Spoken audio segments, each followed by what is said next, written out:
Hello, it's really good to have you with us today. If you don't know me, I'm Carrie, and I'm one of the leaders here at Explore and Awesome Club. And we have really missed seeing you here every week. So we thought we'd do something that is a little bit like what we usually do here in church for you to watch at home. And if you've got any little brothers or sisters who don't normally come to club, they can join in as well. And even if there are grown-ups who want to join in, they're welcome, as long as you make sure they join in with the games and actions. Now, obviously it is a little bit different. See, I'm here in church, but you're at home. It's actually very quiet in here. And, well, school isn't quite the same, so after school, it looks a little bit different. But here at Berghead Free Church, we believe that wherever we are, whatever is going on, God is with us. God is there. And that we can learn about him when we come to the Bible. And so that's some of what we're going to do today. Now, I might not be able to see you, but I would love to hear from you. So ask your parents to send us a picture or video of you joining in. Or there are going to be some activities for you to do at the end. Maybe send us a picture of them. Or if you're in Berghead, you could draw us a picture or write us a note and put it through the door of the manse. And we might even get some things up on the screen next week. Now, over the next few weeks, we're going to be learning about some of the characters in the Old Testament. That's before Jesus was born, who did some pretty amazing things. But more than hearing about the amazing things that they did, we're going to see how their stories teach us how amazing God is. But before we get on with our story today, I've got a little bit of a game for you. A game of opposites. Now, in a minute, there's going to be a word that appears on the top of the screen here, and then two words below, one on the left and one on the right. I want you to try and work out which of these words is the opposite of the word across the top. And once you've worked that out, I want you to go to that side of the room. Careful not to trip over anything, of course. Shall I give you an example? Our word is cold. If you think the opposite is rainy, go to that side of the room. If you think it's hot, go to that side of the room. Have you got that? Let's have a look. Which one is it? It's hot. This side of the room. Well done if you were right. Let's get on with the others. Our next word is big. Do you think the opposite of big is small or tall? Which one? Let's have a look. It's small. Well done. Okay, next word. Up. What's the opposite of up? Is it down or is it left? Down or left? Which one is it? The opposite of up is down. Okay, next word. New. What's the opposite of new? Is it shiny or is it old? Let's have a look. The opposite of new is old. Well done. Okay, next one, please. Dirty. What's the opposite of dirty? Is it clean or is it smelly? Which one? Let's have a look. It's clean. The opposite of dirty is clean. Okay, next one. Strong. What is the opposite of strong? Is it powerful or is it weak? Which one do you think? Let's have a look. The opposite of strong is weak. Okay, next one. Sad. What's the opposite of sad? Is it grumpy or is it happy? Which one do you think? Let's have a look. It's happy. The opposite of sad is happy. How did you do? I imagine you got quite a lot of those right. And sometimes it was really clear which the right response was. Well, today in our true story from the Bible, we're going to learn about some of the opposite reactions that people had, and why one was right and the other was wrong. Now, I've got a few objects here to tell you a little bit about what's going to come up in our story. So first of all, I've got some binoculars. They're good for seeing. Okay, I've got my binoculars there. I've also got some grapes. Yummy grapes, they look good. Okay. Oh, over here I've got some honey. Okay. I've got a wall. It's looking a bit odd. What else have I got? Well, I've got on the screen, I think I've got a picture of a giant. And then last of all, I've got these really heavy weights. That's a bit of a strange collection of items, isn't it? Bit of a strange combination. I wonder what our story could be. Well, before we get to our story, we're going to have a couple of songs which Peter and his family have recorded for us, so you can join in with the singing and the actions. They're all about how big and strong and powerful God is, something we're going to hear about in our story later.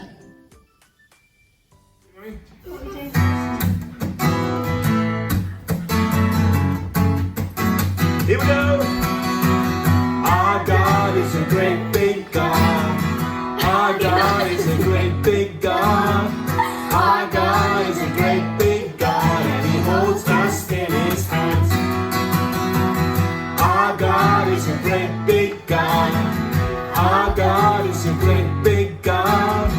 Our God is a great big God, and He holds us in His hands. He is higher than the skyscraper, and He's deeper than the submarine.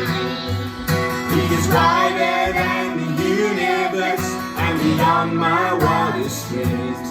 And He's known me, and He's loved me since before the world began.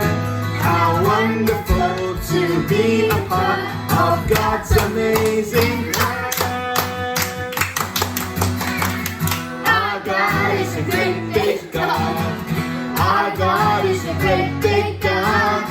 Our God is a great big God, and He holds us in His hands. He is higher than the skyscraper, and He's deeper than the submarine.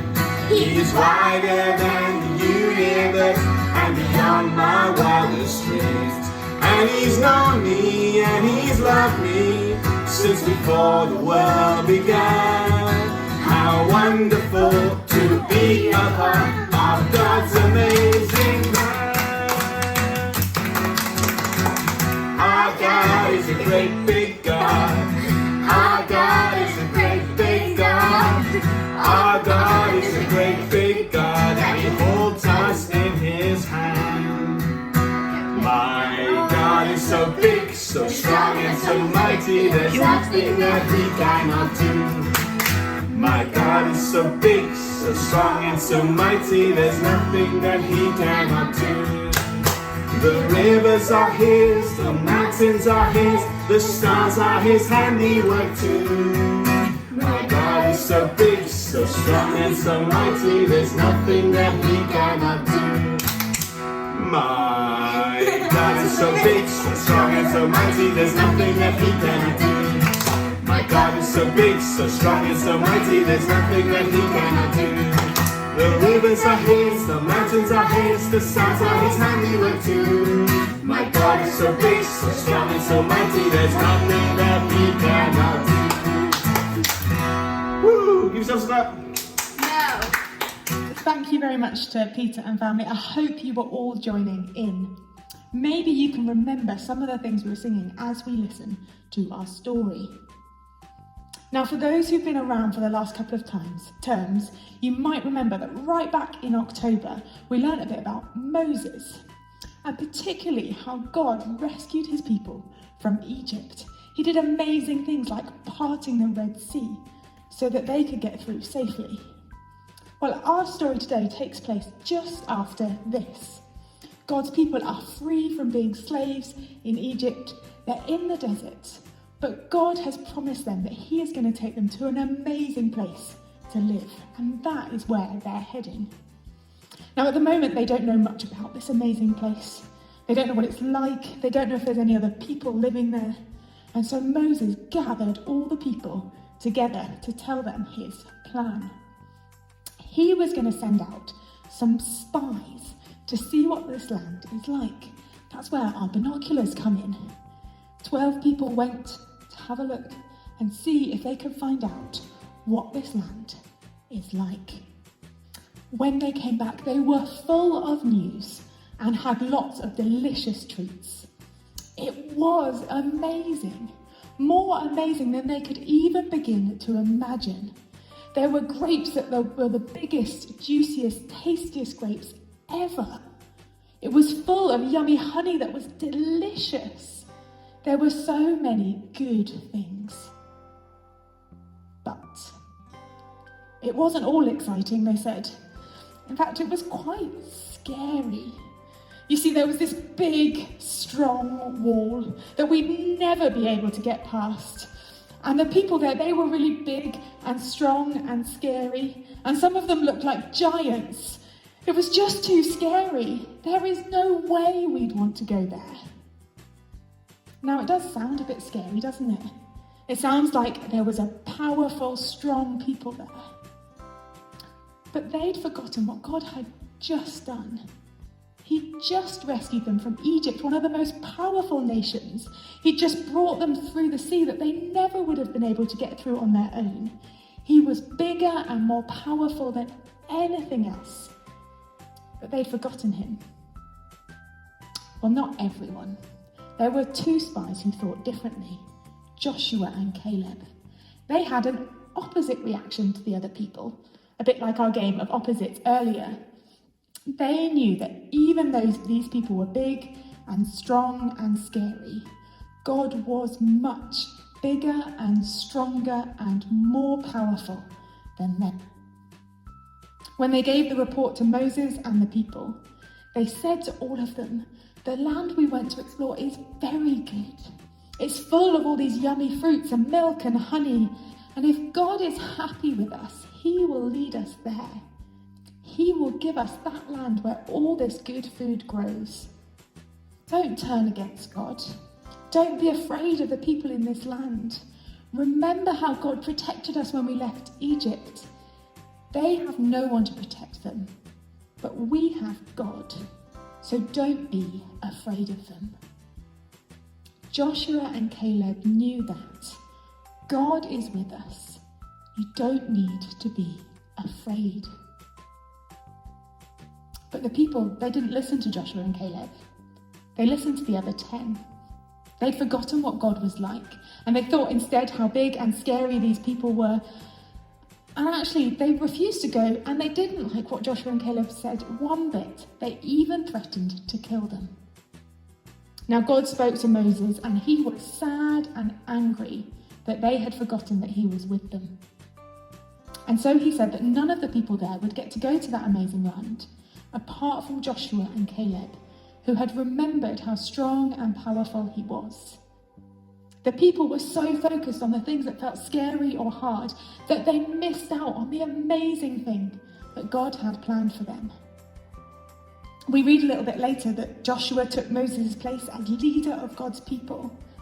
He trusted that God was bigger, stronger, and more powerful than anything else. That God was with him, so he didn't need to be afraid. And you know, God was bigger and stronger and more powerful. And he did amazing things like he'd never done before. He kept his promise that his people would live in this amazing place. Joshua and Caleb remembered what God was like in the past, and they trusted that he would be the same, even when things looked really scary. Now for us, we know even more about God's power. We don't just look back at Egypt and when he rescued his people then. We look at the whole Bible and we can see his power and his strength. And the most important place we can look is when Jesus died and rose again, which is what we remember at Easter. You see, when Jesus died on the cross and rose again, he showed that he wasn't just powerful enough to beat a giant or break down a strong wall. Jesus' death on the cross means that people who know they've sinned, that means people who know that they've ignored God and done things their own way, well, they can say sorry and be friends with him. And when he rose again, Jesus showed us that he had defeated the biggest, scariest enemy ever. He had defeated sin and death. Do you remember what we've been learning over the last couple of terms? Jesus is the promised serpent crusher. When Jesus died and rose again, he crushed the serpent. He crushed all the power of sin and death. That means if we are his friends, we don't need to be afraid. And even more wonderfully, if we are his friends, we know that he is with us. So we can be sure that God is still bigger and stronger and more powerful than anything else. He's more powerful than the most powerful people. He's stronger than the strongest man. He's even bigger than the worst virus. And he's with people who trust him today. He's with his friends, and that is amazing news. So when things look scary, and at the moment some things do look quite scary, we can remember everything that God has done for us, especially in sending Jesus to die for us. And we can trust that he is with us. God is with us. Do not be afraid. Now, before we move on to a quiz, I'm going to pray to God, which is just a way of saying I'm going to talk to God to thank him for who he is and to pray he would help us. You might find it helpful to put your hands together and close your eyes. Dear God, thank you that you are bigger, stronger, and more powerful than anything else. We're sorry that sometimes we forget what you're like and we're scared of the things around us. Thank you that you are always with the people who trust in you. Help us to remember what you're like and to trust that you are with us. Amen. Now, I hope you are listening to our story because we are going to have a quiz. Now, there are going to be 2 options for each question. So if you think it's answer A, I want you to put your hands on your head. And if you think it's answer B, I want you to put your hands in the air. You got that? A, hands on your head. B, hands in the air. Let's have our first question. Before the story of Joshua and Caleb, God had rescued his people. Was it from Elgin or was it from Egypt? Had he rescued them from Elgin or Egypt? Let's have a look. It was from Egypt. Answer B. Well done if you got that one right. Next question. Moses sent out 12. Did he send out 12 spies or 12 mince pies? Which one was it? Spies or mince pies? Let's have a look. It was spies. Did you have your hands on your head? I hope so. Let's have a look at the next question. The land they saw, was it amazing and full of wonderful things, or was it smelly and full of rubbish? Was it amazing or was it smelly? Let's have a look. It was amazing. It was full of wonderful things. Next question. The spies said that the people in the land were like giraffes or giants. Were they giraffes or giants? Let's have a look. Yeah, big giants, hands in the air. Wonderful. Next question. Joshua and Caleb knew that God was bigger, stronger, and more powerful, or that he was smaller and weaker. Was he bigger or was he smaller? Let's have a look. He was bigger, stronger, and more powerful. Next question. All the other people, they believed Joshua and Caleb, or they ignored Joshua and Caleb and tried to kill them. Did they believe them or did they ignore them? Let's have a look. B, they ignored Joshua and Caleb and they wanted to kill them. Next question, please. Joshua and Caleb were right when they said God was bigger, stronger, and more powerful. Were they right even though the people didn't believe them? Is that true or false? Let's have a look. It's true, they were right, and God showed he was bigger and more powerful. Next question. When we see that things are scary, we can remember that God is scared too, or that God is more powerful and with people who trust him. Is God scared too, or is he more powerful? Let's have a look. It's B, God is more powerful and he's with people who trust him. And our final question, when Jesus died on the cross, he rescued us from sin and death and showed how powerful he was, or he showed how weak he was. Did he rescue us and show his power, or did he show how weak he was? Let's have a look. He rescued us and he showed us how powerful he was. Isn't that wonderful? God is bigger, stronger, and more powerful than anything else. And he shows that most amazingly at the cross. So we can trust him even when things get scary. We're almost at the end of our time together, but there are a couple of activities you can do at home to remember the story. If you've got any toilet roll tubes at home, why not make some binoculars to remember the spies who went to see the land? Or maybe you could make a picture of some grapes with finger painting, or there's even a colouring sheet there as well. All instructions can be found at bergheadfreechurch.org facebook.com/explore awesome. And don't forget to share some pictures of the things that you've been making with us. I hope you've enjoyed your time here today. It's been great to have you with us. Next week, Paul's going to be telling us about another character in the Old Testament and what they tell us about God. And we'll see you there.